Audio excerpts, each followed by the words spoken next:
దీని గురించి మనం నిజంగా చాలా క్లియర్ కట్ గా మాట్లాడుకోవాల్సిన అవసరం ఉంది.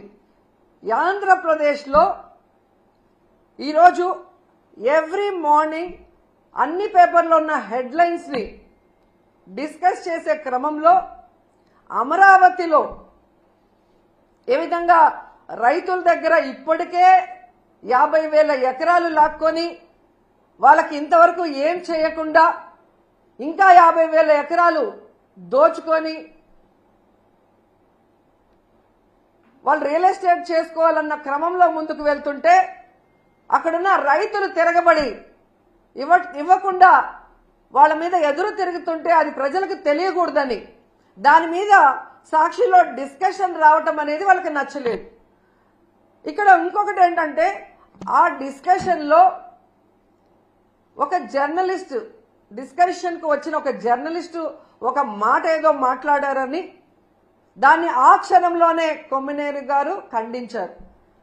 నాకు తెలిసి ఆయన డిస్కషన్స్ లో ఎప్పుడూ కూడా ఎవరూ కూడా తప్పుగా మాట్లాడితే ఆయన ఒప్పుకోరు, వెంటనే ఖండిస్తారు.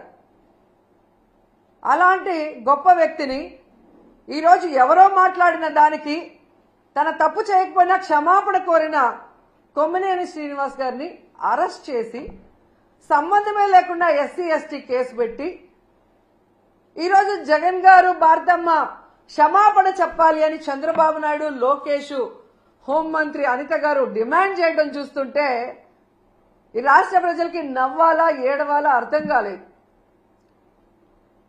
ఈరోజు నేను సూటిగా ప్రశ్నిస్తున్నా చంద్రబాబు నాయుడు గారిని, అనిత గారిని, లోకేష్ గారిని, క్షమాపణ అంటూ చెప్పాల్సి వస్తే అది మొదట ఎవరు చెప్పాలో తెలుసా?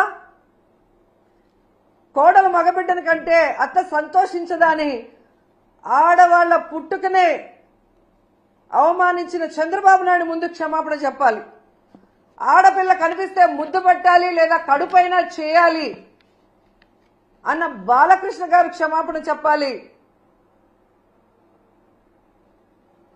అలాగే మీరు చూస్తే జగనన్న తన కూతుర్లు చూడటానికి లండన్కి వెళ్ళినప్పుడు ఆయన గురించి నీచంగా మాట్లాడిన లోకేష్ క్షమాపణ చెప్పాలి. అలాగే భారతమ్మ, విజయమ్మ గురించి నిన్న ఎంత ఘోరంగా మాట్లాడారో మీరు చూశారు అనిత గారు, ఆవిడ క్షమాపణ చెప్పాలి. అలాగే నన్ను బండారు సత్యనారాయణ ద్వారా ఎంత దారుణంగా ఎంత బూతులతో మాట్లాడించారో దానికి బండారు సత్యనారాయణ మాట్లాడించిన చంద్రబాబు నాయుడు, లోకేష్ క్షమాపణ చెప్పాలి. అలాగే మీరు చూస్తే ఆఫీసర్స్ ని గతంలో హోమ్ మినిస్టర్ గా చేసిన సుచరిత గారిని, అలాగే నన్ను చాలా వల్గర్ గా మాట్లాడిన ఇప్పటి స్పీకర్ బండారు సత్యనారాయణ గారు క్షమాపణ చెప్పాలి. అలాగే ఈ మధ్య కాలంలో టీడీపీ ఆఫీస్ నుంచి ఒక సైకో చేబ్రోల్ కిరణ్ అనేవాడు భారతీ మేడం ని ఎంత అసభ్యంగా మాట్లాడారో మీరు అందరూ కూడా గమనించారు. మరి టీడీపీ ఆఫీసులో అతనితో మాట్లాడించిన చంద్రబాబు నాయుడిని, లోకేష్ ని క్షమాపణ చెప్పాలి. వాళ్ళ మీద కేసులు కూడా పెట్టాలి అంత ఘోరంగా మాట్లాడినందుకు. నిన్న మీరు చూస్తే మూర్తి గారి డిబేట్ లో సంబంధమే లేకుండా రేణుకా చౌదరి గారు ఎంత అడ్డదిడ్డంగా మాట్లాడుతుందో మనం గమనించాం. మరి ఆవిడ మీద ఎందుకు కేసు పెట్టలేదు? మూర్తి గారి మీద ఎందుకు కేసు పెట్టలేదు? ఎందుకు బిఆర్ నాయుడు గారు క్షమాపణ చెప్పలేదని నేను అడుగుతున్నాను. ఈరోజు సాక్షిలో మాట్లాడారన్నారు, అదే మాటలు ఆయన మాట్లాడిన విధానం తప్పు, కృష్ణంరాజు అనే వ్యక్తి.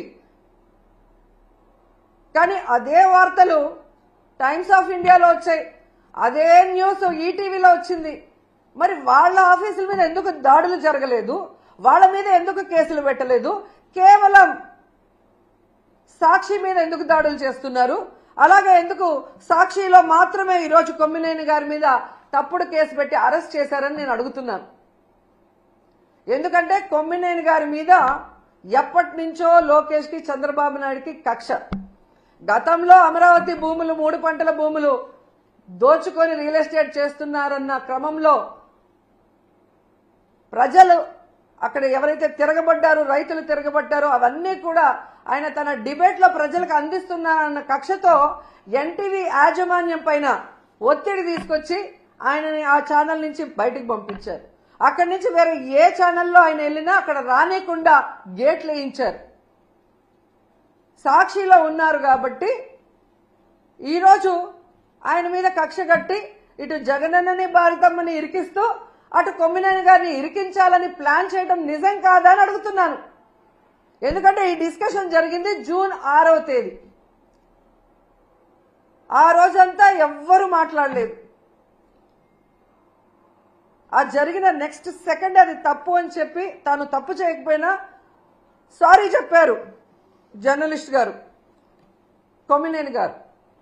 అయినా కూడా ఆ నెక్స్ట్ డే జూన్ 7వ తేదీ లోకేష్ గారు చంద్రబాబు నాయుడు గారు పని కట్టుకొని టీడీపీ సోషల్ మీడియా ద్వారా వైరల్ చేసి ఏ విధంగా వచ్చిన జర్నలిస్ట్ కృష్ణంరాజు గారు మాట్లాడిన మాటల్ని ఇటు సాక్షికి అటు కొమ్మినేనికి ఆపాదిస్తూ తన అనుకూల పచ్చ ఛానల్స్ లో దాన్ని ఎలా విష ప్రచారం చేశారు, తమకు అనుకూలంగా ప్రచారం చేసుకొని ఆ రోజు మధ్యాహ్నం 3:09 లోకేష్ ట్వీట్ చేయడం జరిగింది. అంటే ఒక పథకం ప్రకారం చంద్రబాబు నాయుడు, లోకేష్, డీజీపీ గారు, ఇంటెలిజెన్స్ చీఫ్ వీళ్ళందరూ కూర్చొని ఇది చేయకపోతే ఈ విధంగా జూన్ 6న మార్నింగ్ జరిగిన ఆ డిస్కషన్ ని జూన్ 7 మార్నింగ్ నుంచి విష ప్రచారం చేస్తూ లేని వాటిని వక్రీకరిస్తూ తమ పచ్చ ఛానల్లో అనుకూలంగా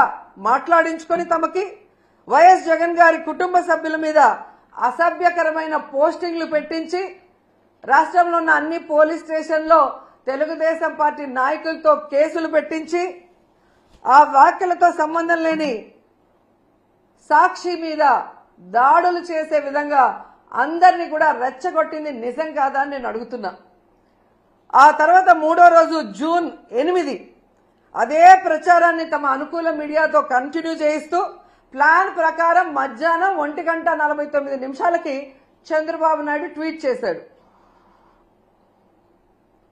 వీళ్ళని అరెస్ట్ చేస్తాను అని.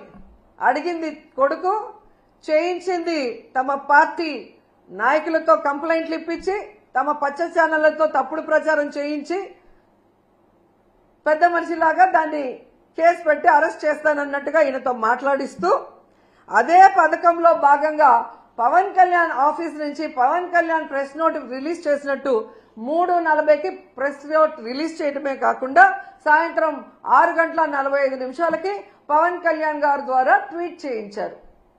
జూన్ 9 ఉదయం 11 కొమ్మినేని గారిని అరెస్ట్ చేసి కంటిన్యూస్ గా సాక్షి ఆఫీసులు ఎక్కడెక్కడ ఉన్నాయో తిరుపతి, అనంతపురం, కడప, విజయవాడ, శ్రీకాకుళం ఇలా అన్నిటి మీద మూకుమ్ముడిగా దాడులు చేయించారు. ఆ దాడులు చేసిన వీడియోలు, ఫోటోలు చూస్తే మీకే అర్థమవుతుంది. దాంట్లో ఎమ్మెల్యేల భార్యలు, కొడుకులు, కార్పొరేటర్లు, కౌన్సిలర్లు, టీడీపీ నాయకులు స్పష్టంగా కనిపిస్తున్నారు. అంటే ఒక పథకం ప్రకారం చంద్రబాబు నాయుడు కూటమి ప్రభుత్వం చేస్తున్న తప్పుల్ని ఎత్తి చూస్తున్న సాక్షిని,